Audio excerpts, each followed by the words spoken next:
This is a review of the 2016 MacBook Pro 13-inch non-touch bar model. Let's first distinguish the difference between the two.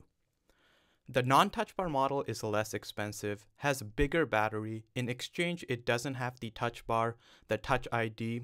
It has a lower clock processor, and it also gives up 2 extra USB Type-C ports.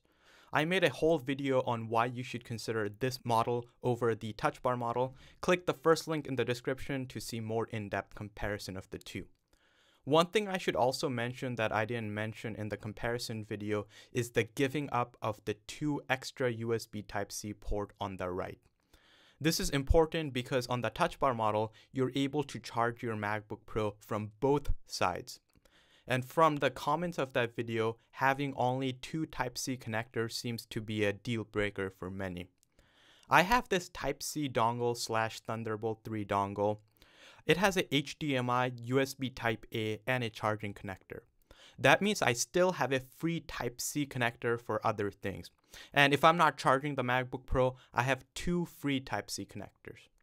If you're going to be connecting a monitor, I recommend getting a dongle like this so you're still able to charge the MacBook Pro. For my case, I never had a reason to have more than 2 Type-C connectors. Now let's start with the review. I'll go over things that I really like about this MacBook Pro first. Number 1, display. The display on this MacBook Pro is really nice. It has the same resolution as the previous model, 2560 by 1600, but with one key distinction. The display gets really bright. I'm able to do work while the sun is directly facing the display. This is awesome if you're like doing things outside or working outside. Number 2, the keyboard and the Force Touch trackpad. They're better than expected. The keyboard on this laptop is far better than the previous MacBooks in my opinion. In fact, after you use this laptop, using a regular laptop keyboard might feel ancient. I like the clicky sound. This is the 2nd-gen butterfly mechanism switch. I feel that anyone would not only get used to this keyboard, but also love the keyboard after a few days of usage. Number 3, the aesthetics. The aesthetic of this MacBook Pro is also really good. This particular model is thought to be a replacement for the MacBook Air, and I would agree with that. The 13-inch MacBook Air and this Pro is pretty much identical in weight. It's a very portable machine. I had no problem carrying this everywhere I go. It's also a very silent machine.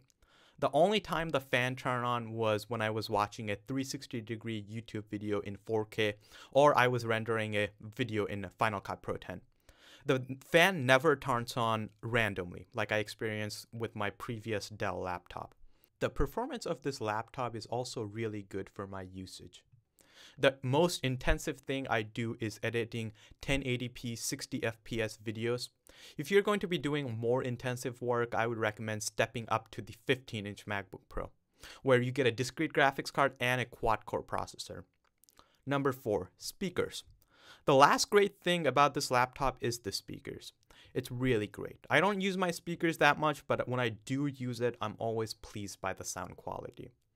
This review might seem like it's depicting only the good things about this laptop, which is true. The only bad thing would be the lack of port. But after using this device, I realized that I don't really use USB drives or USB devices that much. I have moved to cloud storage and you can use Bluetooth mouse instead of USB mouse.